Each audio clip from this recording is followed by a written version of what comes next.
السلام علیکم friends, welcome to کتاب نگری یوٹیوب چینل۔ کتابوں کی نگری میں خوش آمدید۔ میں ہوں آپ کی ہوسٹ اقرا یاسین اور آج میں آپ کے لیے لے کر آئی ہوں میں آسمہ سعید کے قلم سے تحریر کردہ ناول جذبوں کی تجارت کی ایپیسوڈ نمبر 19 کو لے کر۔ اس ایپیسوڈ کو سٹارٹ کرنے سے پہلے آپ کر لیجئے ہمارے چینل کو سبسکرائب، ویڈیو کو لائک اور کلک کر لیجئے بیل آئیکن کو۔ اب دیر کیے بنا جلدی سے آ جاتے ہیں ناول کی ایپیسوڈ کی جانب۔ پولیس صہیب عالم کے گھر کے ارد گرد جمع ہو چکی تھی۔ باہر مافیا کے جو لوگ کھڑے تھے وہ رفو چکر ہو گئے تھے اور جو اندر 3 لوگ تھے وہ کچن کی کھڑکی سے باہر بھاگ گئے تھے۔ کریم سنجرانی جو پولیس کے ساتھ ہی کھڑا تھا، اچانک اس کے دماغ میں کچھ کلک ہوا تھا۔ اس نے چاروں طرف نظریں دوڑائیں۔ پولیس اپنی پوزیشن لے رہی تھی۔ جب اگلے ہی لمحے وہ امسل کے گھر کے گیٹ کو کراس کرتے ہوئے اندر بڑھ گیا تھا۔ پولیس نے کریم سنجرانی کو ایسے اندر جاتے دیکھا، وہ اسے روکنے کے لیے اس کے پیچھے آئی تھی۔ اندرونی دروازہ کھولتے ہی کریم سنجرانی سامنے کا منظر دیکھ کر سانس لینا بھول گیا تھا۔ چہرے کا رنگ بدلا تھا۔ اس نے گردن موڑ کر باہر دیکھا جہاں پولیس والے اس سے چند قدم کے فاصلے پر تھے۔ اس سے پہلے کہ وہ اندر آتے، کریم سنجرانی نے آگے بڑھ کر زلیخا بیگم کے ہاتھ سے پسٹل پکڑی، وہی پسٹل جس سے وہ صہیب عالم کو گولی مار کر ختم کر چکی تھی۔ کریم سنجرانی نے فوراً زلیخا بیگم کے ہاتھ سے پسٹل لے کر اسے اپنی شرٹ کے اوپر پہنی جیکٹ کی پاکٹ میں رکھ لیا تھا۔ پولیس اندر آ چکی تھی۔ کریم سنجرانی کی پشت پولیس والوں کی طرف تھی۔ وہ نہیں دیکھ سکے تھے کہ کریم سنجرانی کیا کر رہا ہے۔ کریم سنجرانی سب کو یہی تاثر دے رہا تھا کہ وہ زمین پر حواس سے بیگانی زلیخا بیگم کو چیک کر رہا ہے۔ پولیس والوں سے کریم سنجرانی پسٹل چھپاتے ہوئے حرکت پوشیدہ رہی تھی۔ زلیخا بیگم نے ڈھال سے دیوار کے ساتھ لگی بیٹھی تھی۔ اس کے سر سے خون بہہ رہا تھا، گال دائیں پر انگلیوں کے نشان تھے، خون بھی پھٹا ہوا تھا۔ اس کے آنے سے پہلے یہاں کیا ہوا تھا؟ زلیخا بیگم کی حالت دیکھتے ہوئے کریم سنجرانی سب سمجھ گیا تھا۔ اس کے دماغ نے فوراً آگے کا لاہ عمل تیار کر لیا تھا۔ ان پر تشدد ہوئے اور یہ ان کے شوہر ہیں جن کو مار دیا گیا ہے۔ کریم سنجرانی نے فوراً اٹھتے ہوئے پولیس کے انچارج کو بتایا جو اس کے پاس آ گیا تھا۔ زلیخا بیگم کی حالت ایسی تھی کہ کوئی بھی کریم سنجرانی کی بتائی ہوئی کہانی پر یقین کر سکتا تھا۔ پولیس نے صہیب عالم کی ڈیڈ باڈی کو حراست میں لے لیا تھا اور زلیخا بیگم کو ہسپتال شفٹ کرنے کے لیے ایمبولینس بلائی گئی تھی۔ حادثے کی جگہ پر پولیس کو کوئی ایسا ہتھیار نہیں ملا تھا جس سے پتہ چل سکے کہ صہیب عالم کو کس نے اور کیوں مارا ہے۔ کریم سنجرانی پر پولیس والوں کو شک نہیں گیا تھا۔ وہ ان کے ساتھ ہی آیا تھا اور ان کے سامنے ہی گھر میں داخل ہوا تھا۔ سب کچھ صاف تھا، کلیئر تھا۔ اب بس زلیخا بیگم کا بیان کافی تھا۔ پولیس اور ایمبولینس صہیب عالم کی ڈیڈ باڈی اور زلیخا بیگم کو ہسپتال لے کر جا رہی تھی جب کریم سنجرانی نے ایک نظر میں گھر کا کونا کونا دیکھ لیا تھا۔ امسل کہیں نہیں تھی۔ اس کے کمرے کا دروازہ بھی پولیس نے توڑا تھا۔ گھر کی تلاشی لے کر پولیس ابھی جانے والی تھی کریم سنجرانی کے ساتھ کہ 2 پولیس والے جیسے ہی امسل کے کمرے سے باہر نکلنے لگے، واش روم میں سے انہیں آواز سنائی دی۔ کریم سنجرانی کے ساتھ ہی 2 پولیس والے وہیں رک گئے۔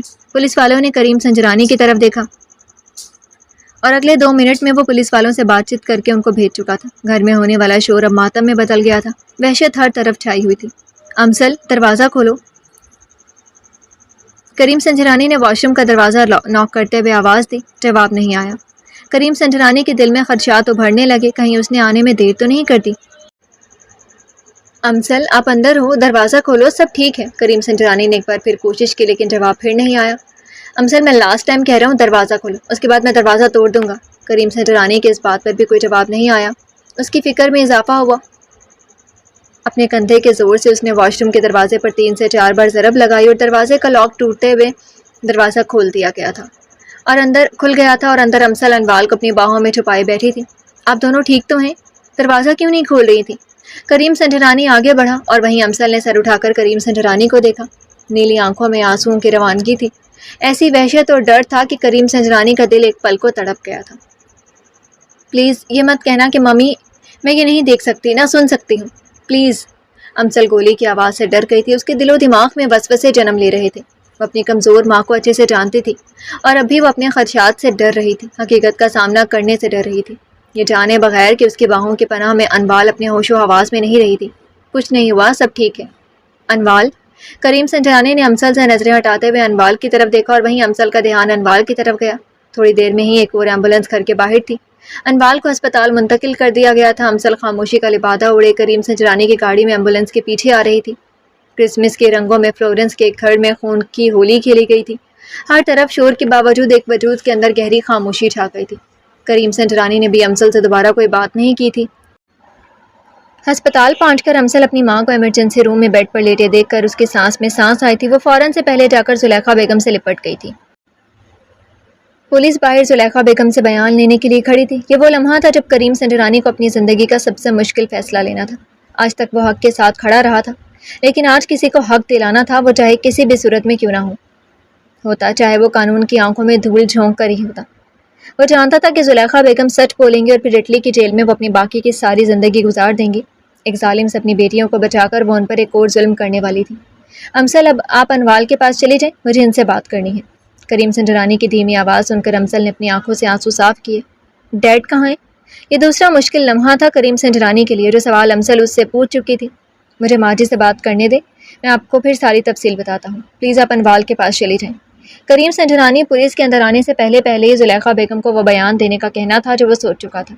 امسل بغیر کوئی بات کیے 2 بیڈ چھوڑ کر انوال کے بیڈ کے پاس چلی گئی تھی۔ انوال کو ڈرپ لگی تھی، اسے پینک اٹیک آیا تھا اور وہ بے ہوش ہو گئی تھی۔ امسل انوال کا ہاتھ پکڑے 2 بیڈ چھوڑ کر کریم سنجرانی اور زلیخا بیگم کو دیکھ رہی تھی۔ زلیخا بیگم اب بیڈ سے اٹھ کر بیڈ کی پشت سے ٹیک لگائے کریم سنجرانی سے کسی بات پر بحث کر رہی تھی، اور پھر کریم سنجرانی نے زلیخا بیگم کا ہاتھ پکڑتے ہوئے انہیں یقین دہانی کروائی، اور وہیں زلیخا بیگم نے دور اپنی بیٹیوں کو دیکھتے ہوئے گہرا سانس لے کر سر اس بات میں ہلایا تھا۔ آدھے گھنٹے کے بعد پولیس نے زلیخا بیگم سے بیان لے کر درج کیا، اور زلیخا بیگم نے وہی بیان دیا جو کریم سنجرانی نے انہیں کہا تھا۔ وہیں امسل نے بھی اپنے ڈیڈ کے بارے میں جو جانتی تھی پولیس والوں کو بتا دیا تھا۔ دونوں کے بیانات میں یہ بات درج ہو چکی تھی کہ زہیب عالم کے لنکس مافیا کے باس جیکسن سے تھے، اور وہ اپنی رقم وصول کرنے آئے تھے، جہاں زہیب عالم کی ان لوگوں سے بحث ہوئی، اور پھر وہی بحث اشتعال انگیز طور پر بڑھ گئی، اور جیکسن کے لوگوں نے نہ صرف زلیخا بیگم پر تشدد کیا بلکہ زہیب عالم کو گولی مار کر وہاں سے فرار ہو گئے تھے۔ پولیس نے فارمیلٹی کے طور پر بیان درج کر لیا تھا، وہ بھی جانتے تھے کہ جیکسن پر ہاتھ ڈالنا ناممکن تھا، لیکن اس حادثے کے بعد آنے والی مشکلات کو کریم سنجرانی بھی نہیں جانتا تھا۔ امسل اور انوال سے یہ بات کریم سنجرانی چھپا گیا تھا کہ اس کے ڈیڈ کی ڈیتھ ہو گئی ہے۔ صبح کے 7 بجے وہ لوگ گھر واپس آئے تھے۔ زلیخا بیگم صدمے سے نڈھال تھی، وہ اس شخص کا خون کر بیٹھی تھی جس کے لیے اس نے اپنا سب کچھ چھوڑ دیا تھا، گھر بار، ماں باپ اور اپنا مذہب بھی۔ خوشیوں کی خواہش کرتے کرتے اس کا دامن اپنی ہی محبت کے خون سے بھر گیا تھا۔ انوال کو اس کے کمرے میں لٹا کر امسل جیسے باہر آئی، کریم سنجرانی کے ساتھ ایک اور فرد کا اضافہ ہو چکا تھا، اور وہ کچھ پل میں ہی جان گئی تھی کہ یہ شخص وہی تھا جو اس دن اسے ریسٹورانٹ میں ملا تھا۔ ایک نظر رضا پر ڈال کر وہ زلیخا بیگم کے کمرے میں چلی گئی تھی۔ کریم صاحب، یہ کچھ زیادہ نہیں ہو رہا ہے؟ کریم سنجرانی سے ساری تفصیل سن کر رضا نے منہ بسور کر کہا، میں نے تمہیں یہاں پہ اس لیے نہیں بلایا کہ تم مجھے یہ بتاؤ کہ کیا ٹھیک ہوا ہے اور کیا نہیں۔ کریم سنجرانی موبائل پر میسج ٹائپ کرتے ہوئے بولا، میں تو ویسے ہی کہہ رہا تھا، مجھے تو لگتا ہے کہ وہ جادوگرنی ہے، اس نے آپ پر جادو کر دیا، اس کے علاوہ آپ کو کوئی نظر ہی نہیں آتا۔ رضا نے بات کرتے ہوئے پہلو بدلا، وہیں کریم سنجرانی نے رضا کو ایک گھورتی نظر سے دیکھا۔ تم جا کر تدفین کا انتظام کرو، مختصر سا جواب دے کر کریم سنجرانی صوفے سے اٹھ گیا تھا۔ جی ٹھیک ہے، جو آپ کا حکم۔ کہتے ہیں تو ڈیڈ باڈی کشمیر بھجوا دیتے ہیں، وہ سنا ہے کہ پاکستانی ساری زندگی باہر کے ملکوں میں گزار کر مرنے کے بعد انہیں اپنی زمین اپنے ملک پاکستان میں دفن ہونے کی خواہش رکھتے ہیں۔ رضا کی بات پر کریم سنجرانی نے اپنے دانتوں کو دباتے ہوئے اس کے کندھے پر ہاتھ رکھا۔ کس کی ڈیڈ باڈی؟ کون مر گیا ہے؟ امسل دونوں کی بات سن چکی تھی، اس سے پہلے کریم سنجرانی رضا کو کچھ کہتا، امسل کی آواز پر چونک کر اس نے گردن موڑ کر پیچھے دیکھا۔ وہ امسل، آپ…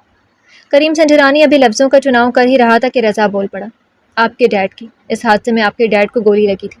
موقع پر ہی وہ جان کی بازی ہار گئے۔ رضا کا یوں سیدھے سیدھے بتا دینا کریم سنجرانی کو شاکڈ کر گیا تھا، وہ امسل کے ریئیکشن کا انتظار کر رہا تھا۔ رضا سے یہ سب سن کر امسل کے قدم ایک سیکنڈ کے لیے لڑکھڑائے تھے، آنکھوں میں جمع ہونے والے آنسوؤں کو حلق میں اتارتے ہوئے اس نے ایک نظر دونوں کی طرف دیکھا۔ نماز جنازہ کب ہے؟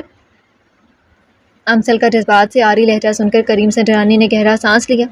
کچھ ہی دیر میں۔ میں تیاری کر لوں۔ امسل یہ کہہ کر اپنے کمرے کی طرف بڑھ گئی تھی۔ یہ وہ امسل نہیں تھی جسے کریم سنجرانی جانتا تھا، وہ زندہ لاش کے مانند اپنے آپ کو گھسیٹ رہی تھی۔ تم تو اپنا بوریا بستر سمیٹ کر پہلی فلائٹ سے پاکستان واپس چلو۔ امسل کے کمرے میں جاتے ہی کریم سنجرانی نے ہاتھ کے اشارے سے رضا کو جانے کا کہا۔ نہیں، میں کیوں جاؤں، میں تو مرنے کے بعد ہی جاؤں گا اپنے ملک دفن ہونے، اور ویسے بھی میں ابھی چلا گیا تو تدفین کا انتظام کون کرے گا؟ رضا نے ٹیبل سے اپنا موبائل اٹھایا اور اگلے ہی پل وہ کریم سنجرانی کے بولنے سے پہلے ہی گھر سے باہر تھا۔ اگلے 2 گھنٹے بعد ہی زہیب عالم کی تدفین ہو چکی تھی، ایک ایسی تدفین جس میں نہ بیٹیوں کی آنکھ سے آنسو نکلا نہ بیوی کے، وہ تینوں کسی خواب کی کیفیت میں تھی۔ جو ہوا ہے وہ ایک خواب تھا، جیسے ہی وہ آنکھ کھلے گی سب پہلے جیسا ہوگا۔ امسل اپنے ڈیڈ کے دائیں بازو کو پکڑ کر بیٹھی ہوگی، اور انوال اپنے ڈیڈ کی گود میں مسکراتے ہی چھوٹی چھوٹی باتیں کر رہی ہوگی، وہیں زلیخا بیگم سب کے لیے پاستہ تیار کر رہی ہوگی۔ کتنی مکمل فیملی تھی، ایک خوشحال فیملی۔ 2 دن کے بعد کہیں جا کر حرین کا بخار اترا تھا، اور وہ تب سے خاموش تھی، کسی سے بات نہیں کرتی تھی۔ مصطفیٰ اس سے 2-4 باتیں کر لیتا اور وہ ہوں ہاں میں جواب دے کر چپ ہو جاتے تھے۔ جہانگیر سنجرانی حرین کی حالت دیکھ کر الگ پریشان تھے، وہ نہیں جانتے تھے کہ وہ اٹلی جانے کا سن کر اتنا ڈپریس ہو جائے گی، لیکن وہ اپنی بیٹی کے دل کی حالت سے بھی انجان تھے۔ میں نے حورین کی پیکنگ کر دی ہے، پرسوں صبح کی فلائٹ سے وہ اٹلی چلی جائے گی۔ تنزیلہ بیگم نے جہانگیر سنجرانی کو کافی کا کپ دیتے ہوئے کہا۔ نہیں، اب اس کی ضرورت نہیں ہے۔ جہانگیر سنجرانی نے کافی کا کپ لیتے ہوئے قدرے مطمئن لہجے میں کہا۔ آفاق کو گھر سے نکال کر آپ مطمئن ہو گئے ہیں، اس لیے ضرورت نہیں ہے کیا؟ تنزیلہ بیگم کی بات پر جہانگیر سنجرانی کا کپ پکڑا ہاتھ منہ کی طرف جاتے ہوئے رکا۔ تم جانتی تھی سب پہلے سے؟ جہانگیر سنجرانی کے لہجے میں بے یقینی اور غصہ تھا۔ نہیں، میں نہیں جانتی تھی، لیکن جس دن آپ نے آفاق کو گھر سے نکالا اس دن جان گئی تھی۔ تنزیلہ بیگم کے لہجے میں اعتماد تھا، وہ اسی لائق تھا۔ لہجے میں حقارت لیے جہانگیر سنجرانی نے کافی کا گھونٹ لیا۔ وہ کس لائق ہے یہ آپ بھی جانتے ہیں اور میں بھی۔ آپ کے سارے بزنس کے قانونی معاملات وہ دن رات ایک کر کے سنبھال رہا ہے، کبھی اس نے کوئی شکوہ نہیں کیا، کوئی فرمائش نہیں کی، کوئی بدتمیزی نہیں کی، اور آپ پھر بھی اسے گھر سے نکال رہے ہیں۔ خود اپنے دل سے سوچیں کہ آپ نے یہ ٹھیک کیا ہے؟